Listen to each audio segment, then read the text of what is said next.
ನನ್ನ ಹೆಸರು ಕರೀಂ. ನಾನು ಬೆಂಗಳೂರಿನ ಕುಮಾರಸ್ವಾಮಿ ಲೇಔಟ್ನಲ್ಲಿ ವಾಸವಾಗಿದ್ದೇನೆ. ನನ್ನ ಫ್ರೆಂಡ್ಸ್ ಎಲ್ಲರೂ ದುಬೈನಲ್ಲಿ ಕೆಲಸ ಮಾಡಿಕೊಂಡು ಅಲ್ಲೇ ಸೆಟ್ಲ್ ಆಗಿದ್ದಾರೆ. ನಾನು ಇಲ್ಲಿನ ಸಾಫ್ಟ್ವೇರ್ ಕಂಪನಿಯಲ್ಲಿ ಕೆಲಸ ಮಾಡುತ್ತಿದ್ದೇನೆ. ನನಗೆ 30 ವರ್ಷ ವಯಸ್ಸು, ಆದರೆ ಇನ್ನೂ ಮದುವೆ ಆಗಿಲ್ಲ. ನನಗೆ ಮದುವೆ ಆಗಿ ಆಮೇಲೆ ಕೇಯುವುದೆಂದರೆ ಸಹನೆ ಇಲ್ಲ. ಆದರೆ ನಾನು ಡಗಾರ್ಗಳ ಹತ್ತಿರ ಹೋಗಿ ಕೇದು ಬರಬಾರದ ರೋಗ ಬರಿಸಿಕೊಳ್ಳಲು ಇಷ್ಟ ಇಲ್ಲ. ಹಾಗೆ ಕಾಂಡೋಮ್ ಹಾಕಿಕೊಂಡು ಕೇದರೆ ಅಷ್ಟೇನೂ ಮಜಾ ಸಿಗೋಲ್ಲ. ಆದ್ದರಿಂದ ಇಲ್ಲೇ ಯಾವುದಾದರೂ ಮಲ್ಲು ಆಂಟಿ ಸಿಕ್ಕಿದರೆ ಹಾಗೆ ಕೇದಾಡಬೇಕು ಅನಿಸಿತು. ಹಾಗೆ ಯಾವ ಆಂಟಿ ಒಂದು ಸಾರಿ ಮಾತ್ರ ಕೇಯುವುದಕ್ಕೆ ಅವಕಾಶ ಕೊಡಬಹುದು ಎಂದು ಯೋಚಿಸಿದಾಗ ಆಗ ನನಗೆ ನೆನಪಿಗೆ ಬಂದಿದ್ದು ಪಕ್ಕದ ಬೀದಿಯ ರಫಿಯಾ ಆಂಟಿ. ರಫಿಯಾ ಆಂಟಿ ಒಂದು ವಿಧವೆ, ಆದರೆ ವಯಸ್ಸು 30 ಇರಬಹುದು. ಅವಳ ಗಂಡ ಯಾವುದೋ ಆಕ್ಸಿಡೆಂಟ್ನಲ್ಲಿ ತೀರಿ ಹೋದ. ಅವಳು ಮತ್ತೆ ಅವಳ ಮಗಳು ಮಾತ್ರ ಆ ಮನೆಯಲ್ಲಿ ಇದ್ದಾರೆ. ಅವಳ ಮಗಳನ್ನು ಊಟಿಯಲ್ಲಿ ಯಾವುದೋ ಕಾನ್ವೆಂಟ್ನಲ್ಲಿ ಸೇರಿಸಿ ಓದಿಸುವುದಾಗಿ ಕೇಳ್ಪಟ್ಟೆ. ಅಂದರೆ ಆ ಮಲ್ಲು ಆಂಟಿ ಒಂಟಿಯಾಗಿ ಇರುತ್ತಾಳೆ ಎಂದು ತಿಳಿಯಿತು. ಆ ಆಂಟಿ ನನಗೆ ತಿಳಿದವರೆಗೆ ಅವಳ ಗಂಡನನ್ನು ಬಿಟ್ಟರೆ ಯಾರ ಹತ್ತಿರವೂ ಕೇಸಿಕೊಂಡಿಲ್ಲ. ಆದರೆ ಹೇಗೆ ಅವಳನ್ನು ಪರಿಚಯ ಮಾಡಿಕೊಂಡು ಕೇಯುವುದರವರೆಗೂ ಹೋಗುವುದು ಎಂದು ಯೋಚಿಸಿದೆ. ಅವಳ ಬಗ್ಗೆ ಅಲ್ಲಿನ ಅಕ್ಕಪಕ್ಕದವರತ್ತಿರ ವಿಚಾರಿಸಿದೆ. ಒಂದು ಶಾಕ್ ನ್ಯೂಸ್ ಅಂದರೆ ಅವಳು ನಮ್ಮ ಕಂಪನಿಯಲ್ಲಿ ಕೆಲಸಕ್ಕೆ ಅಪ್ಲೈ ಮಾಡಿದ್ದಾಳೆ ಎಂದು ತಿಳಿಯಿತು. ಹಾಗೆ ತಿಳಿದ ಕೂಡಲೇ ಅವಳು ಅಂಗಡಿಗೆ ಹೋಗಿದ್ದಾಗ ಅವಳಿಗೆ ಹೇಳಿ ಹಾಗೆ ನಾನು ಕೂಡ ಅವಳು ಅಪ್ಲೈ ಮಾಡಿದ ಕಂಪನಿಯಲ್ಲಿ ಕೆಲಸ ಮಾಡುತ್ತಿರುವೆ ಎಂದು ಹೇಳಿದೆ. ಅವಳಿಗೆ ಬಹಳ ಖುಷಿಯಾಯಿತು.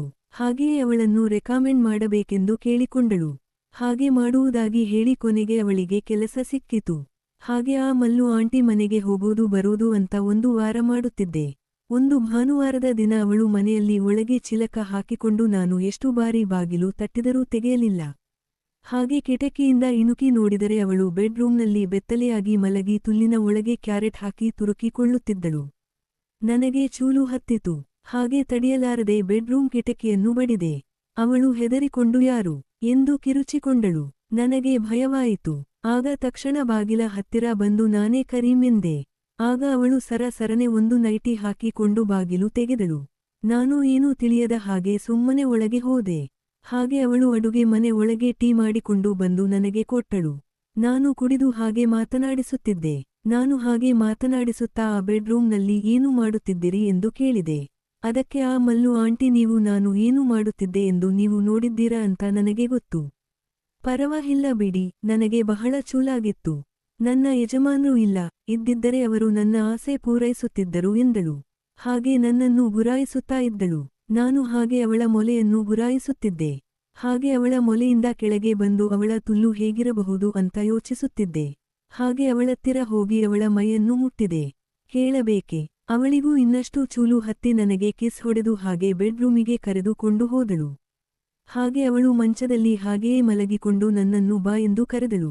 ನಾನು ಹೋಗಿ ಹಾಗೆ ಅವಳ ಪಕ್ಕದಲ್ಲಿ ಮಲಗಿ ಅವಳನ್ನು ತಬ್ಬಿಕೊಂಡು ಹಾಗೆಯೇ ಅವಳ ನೈಟಿಯನ್ನು ಮೇಲಕ್ಕೆ ಎತ್ತಿದೆ. ಅವಳು ಅದನ್ನು ಹಾಗೆಯೇ ಬಿಚ್ಚಿ ಪೂರ್ತಿ ಬೆತ್ತಲೆಯಾದಳು. ನಾನು ಅವಳ ಮೊಲೆಗಳನ್ನು ಚೆನ್ನಾಗಿ ಹಿಸುಕಿದೆ. ಅವಳು ಹಾ ಎಂದು ಶಬ್ದ ಮಾಡಿದಳು. ಹಾಗೆಯೇ ಅವಳ ಮೊಲೆಗಳನ್ನು ಚೀಪುತ್ತಲೇ ಅವಳಿಗೂ ಇನ್ನಷ್ಟು ಚೂಲು ಹತ್ತಿತು.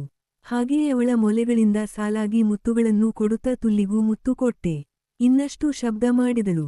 ನನಗೆ ಇನ್ನಷ್ಟು ಚೂಲು ಹತ್ತಿತು. ಹಾಗೆಯೇ ಆ ಮಲ್ಲು ಆಂಟಿ ರಫಿಯಾಳ ಕಾಲನ್ನು ಅಗಲಿಸಿ ಅವಳ ತುಲ್ಲಿನಲ್ಲಿ ಕೈ ಹಾಕಿ ಉಜ್ಜಿದೆ. ಮತ್ತು ನನ್ನ ಬೆರಳುಗಳನ್ನು ಅವಳ ತುಲ್ಲಿನ ಒಳಗೆ ಬಿಟ್ಟು ಬೆರಳಲ್ಲೇ ಕೇಯುತ್ತಿದ್ದೆ. ಅವಳ ತುಲ್ಲು ಮದುವೆಯಾಗಿದ್ದರೂ ಬಿಗಿಯಾಗಿಯೇ ಇತ್ತು. ಅವಳು ಹಾಗೆ ಎದ್ದು ನನ್ನ ಬಟ್ಟೆಗಳನ್ನು ಬಿಚ್ಚಿದಳು. ಆಗ 6-7 ಇಂಚ್ ನಿಗುರಿ ನಿಂತಿದ್ದ ನನ್ನ ತುಣ್ಣೆಯನ್ನು ಕೈಯಿಂದ ಹಿಸುಕಿ ಹಾಗೆ ಚೀಪಿದಳು. ನನಗೆ ಇಂತಹ ಸುಖ ಯಾವಾಗಲೂ ಸಿಕ್ಕಿರಲಿಲ್ಲ. ಹಾಗೆ ಚೀಪುತ್ತಿದ್ದ ಹಾಗೆಯೇ ನನ್ನ ತುಣ್ಣೆಯನ್ನು ಪೂರ್ತಿಯಾಗಿ ಅವಳ ಬಾಯಿಯ ಒಳಗೆ ಬಿಟ್ಟುಕೊಂಡು ಜೋರಾಗಿ ಊನಿದಳು. ನನಗೆ ಎಲ್ಲಿ ಈಗಲೇ ಲೀಕ್ ಆಗಿ ಬಿಡುವುದೋ ಎನಿಸಿತು. ಆಗ ನಾನು ಅವಳ ಮೇಲೆ ಮಲಗಿ ಹಾಗೆ ತಬ್ಬಿ ಉರುಳಾಡಿದೆ.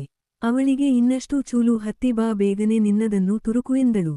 ಆಗ ಅವಳ ಕಾಲುಗಳನ್ನು ಅಗಲಿಸಿ ಅವಳ ತುಲ್ಲಿನ ಒಳಗೆ ನನ್ನ ತುಣ್ಣೆಯನ್ನು ಬಿಟ್ಟೆ. ಅವಳು ಆಹ್ ಎಂದು ಶಬ್ದ ಮಾಡುತ್ತಿದ್ದಳು. ಹಾಗೆ ನಾನು ಜೋರಾಗಿ ಕೇಯುತ್ತಿದ್ದೆ. ಅವಳ ತುಲ್ಲಿನ ಒಳಗೆ ನನ್ನ ತುಣ್ಣೆಯು ಇದ್ದಂತೆಯೇ ಹಾಗೆಯೇ ಉರುಳಾಡಿದೆ.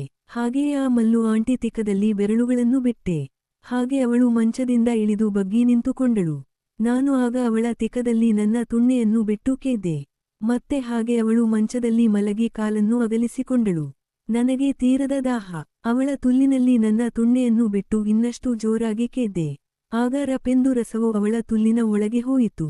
ಆಗ ಸಮಾಧಾನವಾಯಿತು ನನಗೆ. ಹಾಗೆಯೇ ಅವಳನ್ನು ಮುತ್ತು ಇಡುತ್ತಾ ನಾನು ನನ್ನ ಬಟ್ಟೆಗಳನ್ನು ಹಾಕಿಕೊಂಡು ಅಲ್ಲಿಂದ ನನ್ನನ್ನು ಯಾರೂ ನೋಡದಂತೆ ಮೆಲ್ಲನೆ ನನ್ನ ಮನೆಗೆ ಹೋದೆ. ಹೀಗೆ ತುಂಬಾ ದಿನದ ಆಸೆ ನೆರವೇರಿತು.